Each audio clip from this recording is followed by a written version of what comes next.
Kamu dalam syariat, tapi ulat yang nyata. Ulat tuh.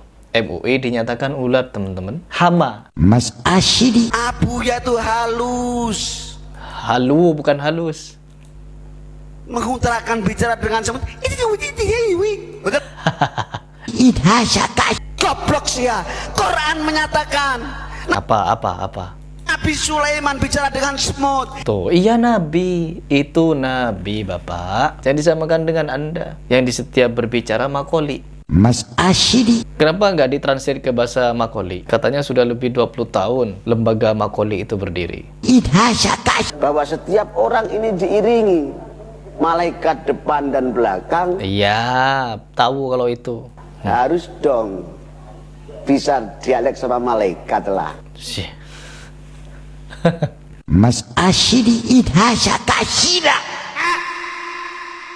Setelah kita menyaksikan, teman-teman, pola dan tindakan dari MUI menyikapi kesesatan yang ada di Indonesia itu, mereka ini selalu menunggu viral, ya. MUI menunggu viral bagaimana untuk menyikapi beragam kesesatan yang ada di Indonesia. Sebelum viral, mereka tidak mengambil tindakan. Salah satu contoh, seperti kasus Weldo. Weldo itu sudah banyak mempengaruhi umat di dalam menyesatkan akidah mereka, menyesatkan cara mereka beribadah, bahkan kalau saya melihat sosok Weldo ini sudah memurtadkan banyak orang. Tetapi bagaimana tindakan MUI? Nggak ada tindakan terhadap Weldo. Itu yang pertama. Kiai Saiful Karim, sudah berapa tahun dia melanglang buana menyesatkan umat dengan cara-cara yang sedemikian rupa. Panji Gumilang, terhitung lebih dari 30 tahun menyesatkan umat. Pernah dia mengaku Nabi, pernah mengaku Tuhan, bahkan yang lebih parah, menyatakan bahwa Al-Quran adalah perkataan Rasulullah SAW. Dan kalau kita menyaksikan hal ini, teman-teman, tidak jauh berbeda dengan apa yang terjadi kepada Mama Gufron sekarang. Mama Gufron ini bukan baru kali ini menyesatkan umat. Tapi kalau kita saksikan semenjak mereka ini ngupload video di media sosial terkhusus YouTube, sudah terhitung lebih dari 10 tahun. Kemana MUI? Apa yang dilakukan MUI? Saya mempertanyakan seperti ini karena MUI, Majelis Ulama Indonesia, tugasnya apa? Yaitu tugasnya untuk meluruskan penyimpangan-penyimpangan dan kesesatan-kesesatan yang dilakukan oleh orang-orang yang mengaku Islam, melakukan kajian ilmiah, melakukan undangan secara resmi, terbuka maupun tertutup, secara empat mata ataupun secara publik. Wajib hukumnya MUI melakukan hal itu. Karena apa? Kalau MUI tidak mengambil langkah seperti itu, khawatir nanti akan banyak orang-orang yang menganggap dirinya Nabi, menganggap dirinya Tuhan, menganggap dirinya Imam Mahdi, malah mereka nanti mendapatkan panggung. Saya juga teringat kepada salah satu fenomena ketika ada 3 orang, 2 perempuan, 1 laki-laki, mereka mengaku sebagai Imam Mahdi, Ratu Adil, dan Ratu apa begitu. Apa yang dilakukan MUI? Sigap, teman-teman. Sigap, langsung didatangi. Begitu. Tapi kepada Weldo yang menyatakan perkataan Nabi Muhammad tidak logis, belum ada tindakan sampai hari ini. Videonya sudah viral dan kami viralkan pada 1 tahun lebih yang lalu, tapi tetap MUI belum ada tindakan. Kemana dan kenapa? Bahkan MUI sekarang digoblok-goblokin, dikatakan belatung, MUI goblok. Coba kita dengarkan pernyataan dari anaknya Mama Gufron yang menyatakan kalau MUI goblok katanya. Kamu MUI kalau menyatakan unik di luar syariat. Kamu MUI kalau menyatakan unik di luar syariat, maka salah total. Ya memang salah. Karena kan sudah tidak mengaku syariat mereka. Ya, Gufron ini sudah tidak mengaku syariat, tapi ma'rifat sudah. Kamu di dalam syariat, oke. Kamu dalam syariat, tapi ulat yang nyata. Ulat tuh. MUI dinyatakan ulat, teman-teman. Hama, ya. MUI dinyatakan hama oleh orang ini. Harusnya MUI memediasi, ya. Setiap orang-orang yang aneh nyeleneh di dalam Islam, yang mau merusak Islam, diundang untuk apa? Dikaji secara ilmiah. Islam itu ilmiah, tidak bisa berbicara makuli inna. Halu jatuhnya. Lanjut dulu. Kau framing.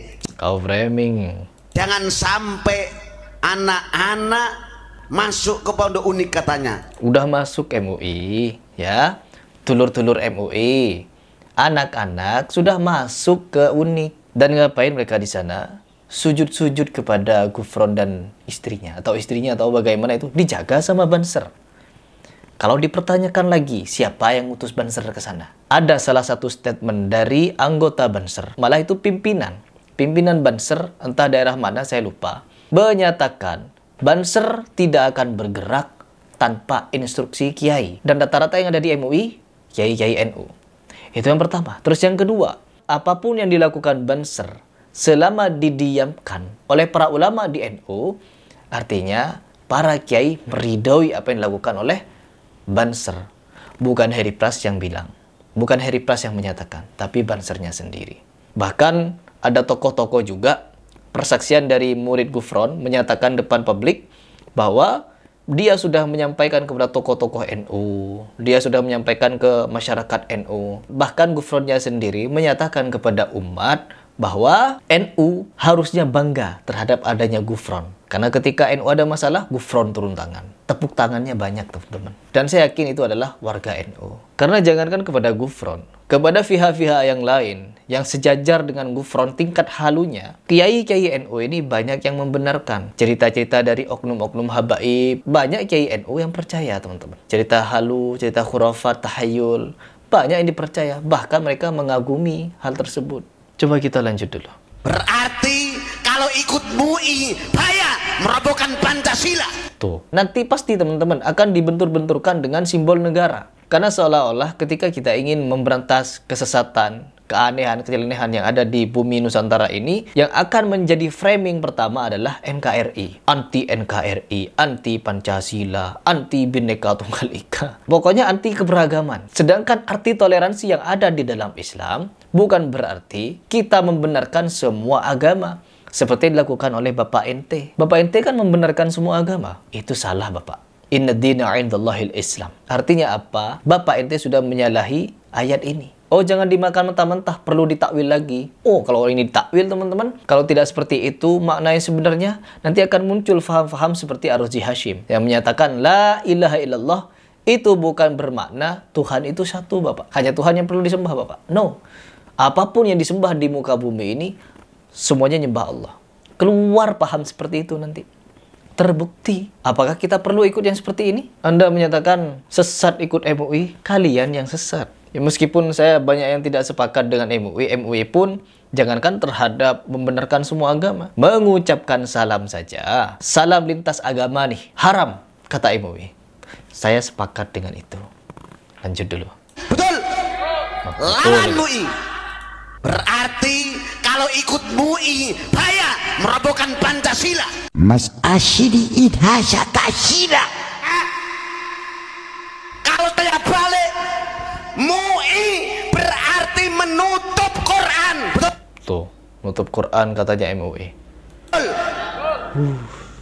Gimana kalau kita baca Quran? Bagaimana kalau baca Quran? Tentang Nabi Ibrahim katanya memosisikan sebagai nabi. Kop. Blok sih. Digoblok-goblokin, teman-teman. MUI dengekan. Sekarang MUI bilang gini, Gus. Sampai presenter sudah di-framing. Di-framing katanya. Sudah didoktrin. Katanya bahasa Iwan nggak ada. Bahasa ya, mentang-mentang Nabi Sulaiman bisa berbicara dengan hewan, lantas orang-orang seperti Gufron mau berbicara juga dengan bahasa hewan. Belajar dari mana? Mau mengkultuskan diri jadi nabi, ya? Atau lebih dari nabi? Karena memang kalau habaib nih ya teman-teman, misalkan ada habaib yang cerita seperti ini, mereka akan menggunakan hadis palsu yang berbunyinya ulama-ulama umat Nabi Muhammad itu lebih tinggi derajatnya dari para nabi sebelumnya. Atau bagaimana bunyinya begitu. Ada hadis palsu. Padahal kalau hadis yang sahih bukan seperti itu bunyinya. Al-ulama warasatul anbiya. Begitu kalau yang sahih. Mau melampaui nabi mereka dengan kisah halunya, teman-teman. Goblok sih ya. Quran menyatakan Apa? Nabi Sulaiman bicara dengan semut. Tuh, iya nabi. Itu nabi, Bapak. Bukan orang biasa. Itu nabi. Jangan disamakan dengan Anda. Ya, jangan disamakan dengan Anda yang di setiap berbicara makoli. Mau berbicara ini makoli, bicara itu makoli, bicara ini makoli. Itu dianggap karomah. Mimpi, mimpi, mimpi di siang bolong. Itu artinya apa? Goblok sih ya. Tuh. Ini anaknya Gufron ya. Kan yang disayangkan dan yang diperlu itu adalah anak bangsa. Santri-santri, apalagi santri-santri perempuan, disuruh sujud-sujud di depan Gufronnya. Itu apa namanya? Cium-cium kaki dia. Dengan alasan apa? Abuya tuh halus. Halu bukan halus. Mengutarakan bicara dengan semut. Betul? Betul? Enggak. Tuh, betul maksudnya. Itu maksudnya apa? Biar kamu punya rasa, goblok sih ya. Tuh, berapa kali keluar kalimat goblok. Terus dia juga tampil di TV One ya teman-teman. Tampil di TV One menjelaskan di mana letak kesesatan Abuya Mamang Gufron. Katanya begitu. Contoh mana Pak, Ibu, mohon maaf yang dianggap menyimpang? Karena Nanya dia teman-teman. Ya, di sini diajari dari mulai tahun 99 sampai 2024. Oh, dari tahun 1999 sampai sekarang katanya. Itu sudah diajari bahasa Makoli Inna teman-teman. Ada gak satu murid dari Gufron yang bisa meniru Gufron? Makoli Inna itu. Ada gak yang mempraktekkan itu? Bicara dengan semut langsung. Suruh semut itu. Perintahkan semut kalau bisa. Perintahkan begini, perintahkan begitu. Masa mau kalah sama film? Film saja seperti Ant-Man tuh ngomong sama semut ya, melalui pikiran. Bukan makoli. Ya Allah. Kalau sebenarnya takribanil fahmi untuk pendekatan sederhana pemahaman, itu ayat yang jelas bahwa manusia semuanya tanpa kecuali lahu muaqibatun min baini yadayhi wa min khalfihi yahfadunahu min amrillah. Kok pakai bahasa Arab? Kenapa nggak ditranslate ke bahasa Makoli? Katanya sudah lebih 20 tahun lembaga Makoli itu berdiri. Bahwa setiap orang ini diiringi malaikat depan dan belakang. Iya, tahu kalau itu. Yang fungsinya mereka menjaganya atas nama perintah Allah. Itu korelasinya, analogikanya harus dong bisa dialek sama malaikat lah.